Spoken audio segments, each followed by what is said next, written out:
Steve Rossi here. Shut up, Steve. You know, nothing makes me sicker than seeing a smitten young man. Smitten? I was thinking of drowning myself. I live by the lake, but I realized why. I'm like, why am I thinking of drowning myself in this horrible way? It's because I was at a friend. Look, at 34 years old and single, I know what all my peers, all couples, at least, all couples are thinking at all times. Basically, how late is Steve staying?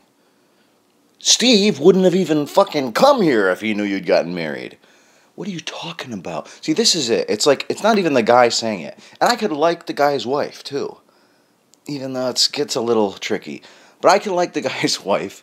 And when it comes to a certain time of night, he doesn't have to work tomorrow. Invites me over, having a great time. And then you see these little pajama pants walk through. I know that signal. It's like, hey, remember me. And that's all he's thinking about the whole time he's with me anyway. I can tell based on reaction. I'm the master of body language. You clench your butt cheeks, and I know when you're lying. Should make a quick appearance like, oh, I got to get some ice cubes from the fridge. Can't drink a water without ice cubes at night while I'm sleeping. If he doesn't respond, or he'll say something like, oh, hi. And she'll like do something with a finger, or like make a motion, and I'm like, I think she wants to talk to you. And he's like, oh, you weren't supposed to know that. I'm like, yeah, I know. So then she'll go and talk to him, and I'll definitely, you don't really have to strain. I pick up couples on a frequency, what they're talking about, like what they're mind melding about.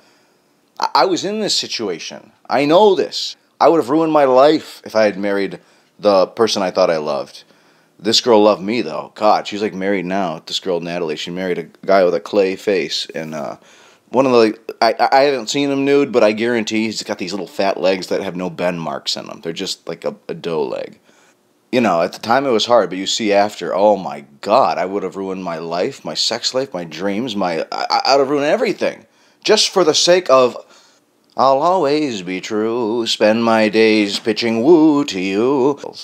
You know what it is? It's the homogenization. And George Carlin always said that people one-on-one are great. Even when they get groups of 2 or 3, they become abhorrent. Like, oh, I love Kim, but not when she's with Pam, or John is great, but not when he's with Steve. Something like that. It's, you love the people one-on-one, then they get in groups and they start homogenizing. And the greatest example I always know is when I first shot a gun last year at my friend's bachelor party. I've told this in the podcast before, but I was in a jacuzzi. I'd been moving rocks for 3 days landscaping. I couldn't move. I was just sitting in a jacuzzi, unable to move, except for my lips where I was smoking a joint.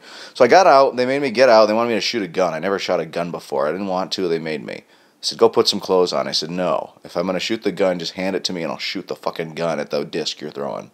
Or, skeet shooting, I guess is what it is. Is that skeet, skeet, skeet? I should know what that is. Anyway, they load up this shotgun and they tell me red means the gun is, I still can't get this in my fucking head right. I can't get this in my fucking head right, and I'm not dyslexic. Red means the gun is live, and when you flip the safety black, it means the gun is on safety. So red means go. Red on a gun means go. Red means go. Not green and red, red and black. Red means go on the killing weapon. So I say to them each, like, when I want that one by one, shouldn't red be like stop and green be go?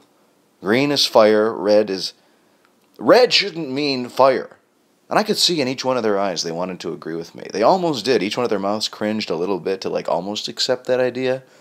But then as the chiming in started, it was like, well, no, it's been that way forever. Well, I know it's been that fucking way forever. Mount Rushmore was not that way forever, and now it's got a bunch of faces on it. My logic is impregnable. My style is impetuous. I want to rip out his heart and eat it.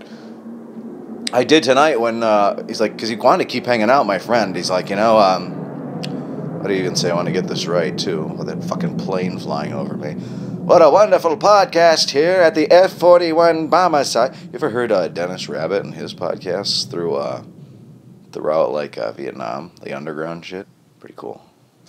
And then you see some people who are married, and like these are the people you went to high school with. You're like, what kind of idiot fucking married you?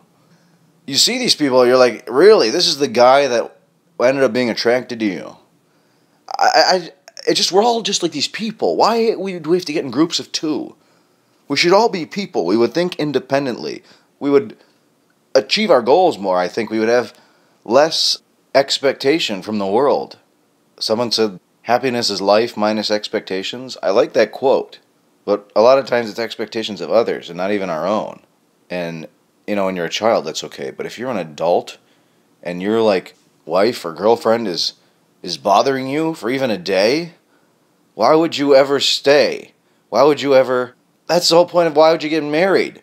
If anyone sees a reason why these two should not be married, that's why I don't go to weddings. I see many, many reasons. If anyone here sees a reason these two should not be wed, please speak now or forever hold your peace. Really, right now? What if I have to forever hold my peace right now at this age if I see something later? Okay, fine. Till death do you part, in sickness and in health. What does that mean, sickness and in health? What if we're talking latent adult onset schizophrenia? What if the night after your wedding, she goes out, fucks a bunch of guys on the way home, gets in a car accident, loses all her limbs? That's for better or worse. That's worse. Or doesn't even have sex with the guys. Just now you got a limbless person that you didn't expect this for. Family, of course. I would take care of my brother if he was a fucking forearm. I wish this was funnier tonight. I thought it was really funny on the way home. That's what a long bus ride will do to you.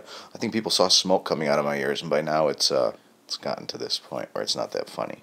This is very disappointing. Much like the Trump presidency so far, I like to talk a big game, but on election day I'll sit home and not move off of the chair except for to pee 10 times. If we could do it over, I wouldn't vote. I wouldn't vote for Hillary. I wouldn't vote for... Well, if I had to make a vote, I would have voted for Trump because I like a good show. I like a good show. That's what George Carlin always said. When you're born in this world, you're given a ticket to the freak show. And when you're born in America, you get a front row seat. And some of us have notepads. And I'm a notepad guy. I'm in it for the show. I have no stake in the outcome. And that's me, too. I probably would have a stake in the outcome if I had kids and shit. But Trump show sucks. That's the point. I thought this was going to be a wild show. It's a redundantly wild show. It's wild in the sense that how does this keep happening? But it's redundant. Where's that fucking wall? It's almost 4 years. How long did it take to build a wall? I hauled how many boulders up a 3-acre hill over the course of a summer? I built a... Oh, shut up. Shut up, Steve.